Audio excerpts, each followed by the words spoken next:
at-dawa.tv দুনিয়া ও আখিরাতের কল্যাণে। কোরআনের রাষ্ট্র ক্ষমতা চাওয়ার কোনো দোয়া আছে কিনা? প্রথম কথা হলো রাষ্ট্র ক্ষমতা চাওয়া যাবে কিনা এই কথাটার অর্থ হলো যে আমি মানে চাইতে পারবো কি পারবো না, চাওয়াটা উচিত হবে কি হবে না। না, রাষ্ট্র ক্ষমতা চাওয়া জায়েজ নেই, চাওয়া ফরজ। তো ফরজ জিনিসকে যদি মানে যাবে না যাবে এখানে কোনো অপশন নেই। যদি বলি যে সকালবেলা ফজরের নামাজ পড়া যাবে কিনা, এটা কোনো প্রশ্নই হলো না। ফরজ জিনিসকে মানে অপশনাল করার মানে চাওয়া যাবে না কি, এটা কিন্তু জিনিসটা অপশনাল হলো যে আমি পরীক্ষায় উচ্চতর গণিত নিতে পারবো কিনা। যদি বলে যে স্যার আমি কি পরীক্ষায় মানে ইংলিশ নিতে পারবো কিনা, এসএসসির কোনো বাচ্চা যদি বলে, এটা একটা মানে একটা ভুল প্রশ্ন। জি, রাষ্ট্র ক্ষমতা চাওয়াটা কোরআন সুন্নাহর দৃষ্টিতে ফরজ। রাসূলুল্লাহ সাল্লাল্লাহু আলাইহি ওয়াসাল্লাম মক্কাতে 13 বছর ছিলেন।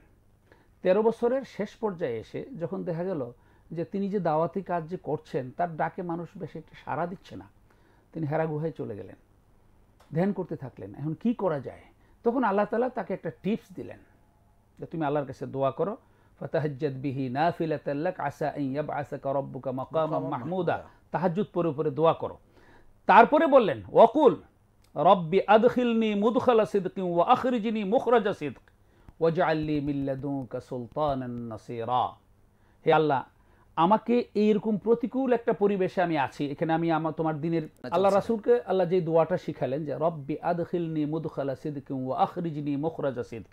এই যে মক্কার প্রতিকূল পরিবেশে যেখানে তোমার দিনকে আমি এস্টাবলিশ করতে পারছি না, এই আমার কথা কেউ শুনছে না, বরং নানাভাবে কোণঠাসা করে ফেলেছে, আমাদেরকে একঘরে করে ফেলেছে, বয়কট করেছিল, এরকম একটা পরিস্থিতি থেকে আল্লাহ তুমি আমাকে মুক্ত করো। ও আদখিলনি মুদখালা সিদক, একটা সুন্দর অনুকূল পরিবেশে আমাকে তুমি ঢুকিয়ে দাও। আল্লাহ বলেছেন যে এই দোয়াটা তুমি আমার কাছে করো। ওয়াকুল, হে নবী আপনি এই দোয়াটা করুন আমার কাছে যে এরকম প্রতিকূল পরিবেশ থেকে আমাকে বের করে নিয়ে যান এবং অনুকূল পরিবেশে আমাকে ঢুকিয়ে দেন। আর কি করেন? ওয়াজআল লি মিন লাদুনকা সুলতানান নাসীরা, আর আপনার পক্ষ থেকে আমার জন্য নির্বাহী ক্ষমতা দান করুন। সমস্ত মুফাসসিরগণ একমত যে সুলতানান নাসীরা বলতে এখানে নির্বাহী ক্ষমতা বোঝানো হয়েছে, কারণ আবু জেহেল যতক্ষণ নির্বাহী ক্ষমতায় থাকবে ততক্ষণ পর্যন্ত তোমার অর্ডার কেউ মানবে না, তোমার অর্ডারটা হবে অধীনস্থ নাগরিকের কথা। তোমার কাছে যখন নির্বাহী আদেশ আসবে, নির্বাহী ক্ষমতা যখন তোমার হাতে থাকবে, তখন তোমার প্রত্যেকটা কথা হবে আইন, তোমার প্রত্যেকটা কথা হবে অফিসিয়াল অর্ডার, রাষ্ট্রীয় অর্ডার। এই জন্য তুমি আমার কাছে নির্বাহী ক্ষমতা চাও। তখন তাহাজ্জুদ পড়ে পড়ে আল্লাহ রাসূল সাল্লাল্লাহু আলাইহি ওয়াসাল্লাম এই দোয়া করতে থাকলেন, পড়তে থাকলেন, এবং দেখা গেল প্রত্যেকটা কথা অক্ষরে অক্ষরে ফলেছে। মুখরাজা সিদকিন কিভাবে হয়েছে? যেদিন রাসূল সাল্লাল্লাহু আলাইহি ওয়াসাল্লাম মক্কা থেকে হিজরত করে চলে যান, কত কঠিন পরিস্থিতি ছিল, সমস্ত গোত্রের লোকের একত্রিত হয়ে তাকে হত্যা করার জন্য সবাই ঐকমত্য হলো। 40 জন নৌজওয়ান চতুর্দিকে দাঁড়িয়ে গেল তাকে হত্যা করার জন্য। আল্লাহ রাব্বুল আলামিন সেইখান থেকে নিরাপদে তাকে বের করে নিয়ে গেলেন, কারণ ওই ঘটনা আলোচনা করতে গেলে লম্বা সময় লাগবে। অত্যন্ত নিরাপদে তাকে বের করে নিয়ে গেলেন।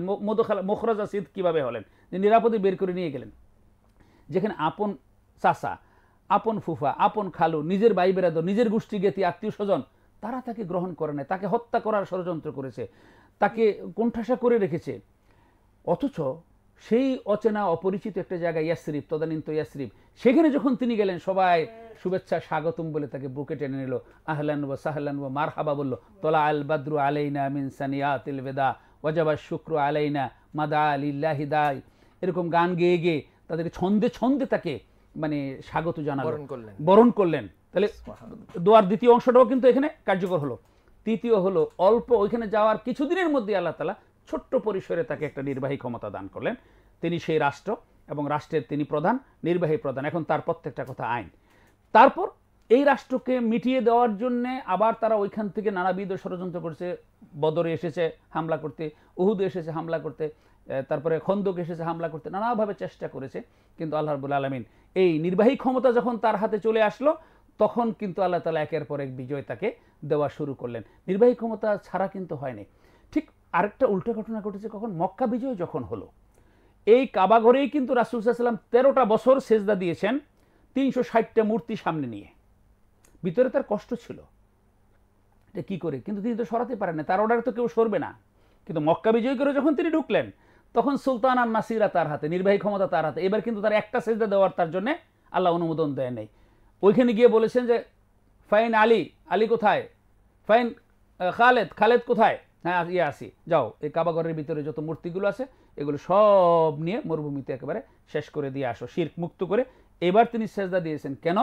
নির্বাহী ক্ষমতা তার আছে, এখন কিন্তু আল্লাহ বিরোধী কোনো কাজ এখানে আর করা যাবে না। তো রাসূলের জীবনে আল্লাহ তাআলা রাসূলকে অর্ডার করেছেন যে নির্বাহী ক্ষমতা আমার কাছে চাও। এখন যদি কেউ প্রশ্ন করে যে নির্বাহী ক্ষমতা চাওয়া জায়েজ কি জায়েজ না, তাহলে এটা হবে কি, আমি যে এসএসসি পরীক্ষা দিব আমার মেয়ে, তার কি মানে কম্পালসারি জেনারেল ম্যাথ, যেটা ম্যাথ কি নেওয়া যাবে কিনা বা বাংলা নেওয়া যাবে কিনা, এরকম প্রশ্নের মতো না। এই মানে এটা হলো কি, নির্বাহী ক্ষমতা চাওয়া ইসলামের দৃষ্টিতে সৎ উদ্দেশ্যে। আজকে নির্বাহী ক্ষমতাকে কলঙ্কিত করে, নির্বাহী ক্ষমতা মানে টেন্ডারবাজি, নির্বাহী ক্ষমতা পাওয়া মানে সন্ত্রাসী, নির্বাহী ক্ষমতা মানে চাঁদাবাজি, নির্বাহী ক্ষমতা মানে প্রতিপক্ষকে ঘায়েল করা, নির্বাহী ক্ষমতা মানে অন্যায়ভাবে ক্ষমতার এক্সারসাইজ করা। এই অর্থে যদি হয় তাহলে সেই নির্বাহী ক্ষমতা দরকার নেই, সেই ক্ষমতা চাওয়াও জায়েজ নেই, নেওয়াও জায়েজ নেই। কিন্তু নির্বাহী ক্ষমতা বলতে কোরআন যেটা বলেছে, ওয়াজআলনি মিন লাদুনকা সুলতানান নাসিরা, সৎ উদ্দেশ্যে আল্লাহর দ্বীনকে কায়েম করার জন্য, মানুষের অধিকারকে প্রতিষ্ঠা করার জন্য, ন্যায়ভাবে নির্বাহী কার্যক্রমগুলো পরিচালনা করার জন্য, সেটা চাওয়া ফরজ। রাসূল সাল্লাল্লাহু আলাইহি ওয়াসাল্লাম চেয়েছেন এবং সাহাবায়ে কেরামগণ সেই দায়িত্ব পালন করেছেন। যেখানে সেই নির্বাহী ক্ষমতা থাকবে না, ওই উদ্দেশ্যে প্রত্যেককেই চাইতে হবে, এটা কোরআনের আয়াত। এই দোয়া করলে এবং যদি সৎ উদ্দেশ্যে কেউ করে, নিশ্চয়ই আল্লাহ একসময় হয়তো দিতেও পারেন। আলহামদুলিল্লাহ।